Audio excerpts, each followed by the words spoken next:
अस्सलाम वालेकुम। आज हम दो सिरिंजेस का कंपैरिजन करने जा रहे हैं जो कि ऑटो डिसेबल सिरिंजेस हैं।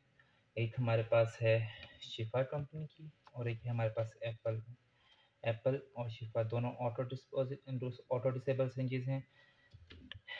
इनमें डिफरेंस थोड़ा सा डिफरेंस है इन दोनों में, जैसे कि ओपनिंग वगैरह का डिफरेंस है। शिफा वाली जो है इसकी पील ऑफ जो है वो नीडल साइड पे दिया हुआ है। हम यहाँ से ओपन कर सकते हैं इसे,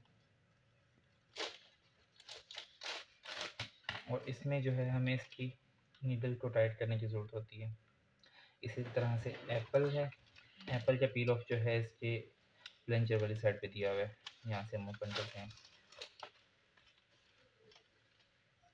और इन दोनों सिरिंजेस में कंपैरिजन ये है कि दोनों में एयर स्पेस दिया हुआ है।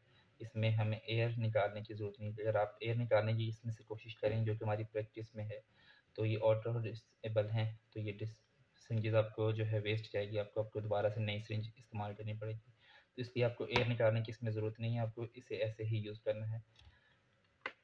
जो हमारे पास शिफा की सिरिंज है, वंस आपने कुछ भी आपने इसमें इंजेक्शन लिया, आपने आईवी दिया, आईएम दिया, आपने इंसर्ट कर दिया, उसके बाद जब आप इसे पुश करते हैं तो इसे आपको डिसेबल करने के लिए यहाँ से ब्रेक डाउन करना पड़ता है।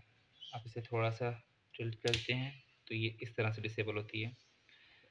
इसी तरह से जो हमारे पास एप्पल वाली सिरिंज है, वंस आपने कुछ भी लिया, इंजेक्शन फिल किया, आपने इंजेक्शन पुश किया, आईवी में दिया, आप इसे पुश करते हैं